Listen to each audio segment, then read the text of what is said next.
बिस्मिल्लाहिर्रहमानिर्रहीम। अस्सलाम वालेकुम व्यूअर्स, मैं हूं वसीम और आप देख रहे हैं Wasim kitchen tales. I hope you all are fine. मैं आज आपके लिए हमारी जो नेशनल रेसिपी है आलू गोश्त, उसकी रेसिपी आपके साथ शेयर करूंगा। डिफरेंट वे में बनाएंगे, जो बनाया जाता है रवायती तरीके से आलू गोश्त उससे चेंज होगा। मुश्किल भी नहीं है, आसान है और बिना टमाटर के हम ये आलू गोश्त का सालन बना लेंगे। इंशाल्लाह आप लोगों को बहुत ज़्यादा पसंद आएगा। जो एक रवायती तरीके हैं उससे थोड़ा हटके भी हो जाएगा। तो आप आलू गोश्त तो घर में बनता ही है, इस रेसिपी से बना के देखिएगा। हमारे चैनल को ज़रूर सब्सक्राइब कर दीजिएगा। सबसे पहले मैंने 1 किलो बीफ लिया है। इसमें बोटी वाला भी गोश्त है और हड्डी वाला। हड्डी में मैंने जो सीने का पीसीज होते हैं वो लिए हैं, क्योंकि इसमें टेस्ट बहुत अच्छा आता है आलू गोश्त में। आलू गोश्त के लिए गोश्त स्पेशल यूज़ ही सीने वाला किया जाता है। तो देखें, साफ़ बोटी भी है और हड्डी भी है हमारे पास। ये सारी चीज़ें इसमें मिक्स हैं।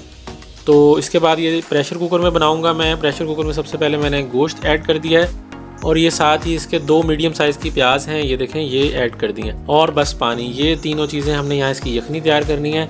और अभी मैं इसे 10 मिनट खुला रख के पकाऊंगा, ताकि जो इसके ऊपर झाग वगैरह और जो एक आती है लेयर सी, वो हमने हटानी है, ताकि वो इसके यखनी में या किसी जायके में ना आए।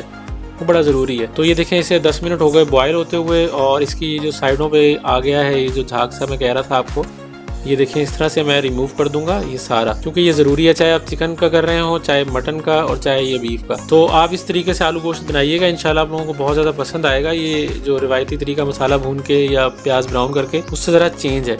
तो चलिए अब इसकी यखनी तैयार कर लेते हैं। यखनी हमने इसकी यूज़ करनी है शोरबा जो करते हैं उसके लिए। तो ये देखिए, माशाल्लाह हमने इसकी यखनी तैयार कर ली है। गोश्त भी और प्याज दोनों चीज़ें गल गई हैं। गोश्त मैं आपको यहाँ तोड़ के भी दिखा देता हूँ, जो 70-80% सॉफ्ट हो चुका होगा। ये देखिए माशाल्लाह, बिल्कुल जो परफेक्ट जितना गोश्त होना चाहिए उतना ही गोश्त टूट रहा है, क्योंकि अभी दोबारा भी पकना है। मैं दोबारा तोड़ के दिखा देता हूँ, थोड़ा गर्म है, ये देखिए। और यहाँ पे हमने यखनी जो है उसकी सेपरेट कर ली और ये गोश्त हमने सेपरेट कर लिया। चलिए फिर जिसका मसाला है वो तैयार कर लेते हैं। सबसे पहले मैंने ये मिट्टी की हंडिया ली है, इसमें थोड़ा टेस्ट इसका ज़्यादा आता है। फिर नहीं है तो आप किसी भी बर्तन में बना लें, कोई इशू नहीं है। तो उसके लिए सबसे पहले मैं दही ऐड करूँगा। ये मेरे पास आधा किलो के करीब दही है, 400 ग्राम दही थी ये। और इसमें आधी प्याली ऑयल ऐड कर रहा हूँ। तो यहाँ हम दोनों चीज़ों को अच्छे से मिक्स करेंगे। और ये देखिए, इसके साथ ही काली मिर्च जाएगी साबुत। बस ये एक साबुत मसाला एक ही है ये जो इसके अंदर ऐड होगा, बाकी कोई चीज़ नहीं होगी। तो धनिया पिसा हुआ पाउडर जो है वो मैंने 1 खाने का चम्मच ऐड किया है। नमक एज़ पर टेस्ट है, जितना आप डालना चाहें। और कश्मीरी लाल मिर्च आधा जो चाय का चम्मच है वो ऐड कर रहा हूँ। इसका तीखापन नहीं होता। जो हल्दी है ये भी आधा चाय का चम्मच इसके अंदर ऐड कर दिया। लाल मिर्च पाउडर 1 खाने का चम्मच। जो स्पाइसेस हैं वो आप कम ज़्यादा कर सकते हैं। तो ये देखिए, इन्हें अच्छे से मिक्स कर देंगे। कश्मीरी लाल मिर्च है अगर आपके पास तो उसका तो कलर ही बड़ा कमाल आता है सालन में, अगर आप डाल लें, जो शोरबे वाला सालन होता है। लहसन का पानी मैं इसमें ऐड करूँगा। लहसन अदरक का पेस्ट नहीं ऐड कर रहा, लहसन का पानी इसमें ऐड होगा। तो ये बिना टमाटर के देखें हम आलू गोश्त बना लेंगे। इस तरीके से एक दफ़ा बना के देखिएगा। आलू ये देखें इस साइज़ में काटने हैं। आधा किलो आलू हैं। कुछ लोगों को आलू बहुत ज़्यादा पसंद होते हैं इसमें आलू गोश्त में, मुझे खुद बहुत पसंद है। तो ये देखिए कलर माशाल्लाह कितना अच्छा इसका ऊपर आया है। अब ये बॉयल करके हमने इसी में आलू गलाने हैं। तकरीबन 80% आलू हमारे इसी में सॉफ्ट हो जाएंगे, क्योंकि बाद में हमने इसमें जो यखनी का बस उसमें शोरबा कर देंगे हम। तो ये देखिए, इसके साथ ही अब ये पकता रहेगा आलू यहीं पे। तो ये देखें, आलू हमारा इसमें पक रहा है और इसे बॉयल अच्छे तरीके से हो रहा है। अब इसमें गोश्त ऐड करने की बारी है। तो ये देखें, गोश्त में यहाँ पे इसमें जो हमने बॉयल कर लिया था, यखनी बना ली थी, वो इसमें यहाँ पे ऐड कर दूँगा। आप हमारे चैनल को सब्सक्राइब कर दीजिएगा अगर आपने अभी तक हमारा चैनल सब्सक्राइब नहीं किया, और हमारी बाकी वीडियोस भी देखिएगा, इंशाल्लाह आप लोगों को पसंद आएंगी। तो मिट्टी की हंडी का आपने ये ख्याल करना है कि इसे छोड़ना नहीं है, छोड़ेंगे तो ये नीचे लग सकता है। मैंने थोड़ी सी 3-4 हरी मिर्चें काट के इसमें ऐड की हैं। ये देखें, इस तरह से इसके साथ ही यहीं पकाते रहेंगे। ये दही अपना जो पानी छोड़ता रहेगा। यखनी अभी हमने रखी हुई है, ऐड करेंगे वो शोरबे के लिए। देखें, जब ये एक जान हो गया है पक के, अब मैं यहाँ पे यखनी इसमें ऐड कर रहा हूँ।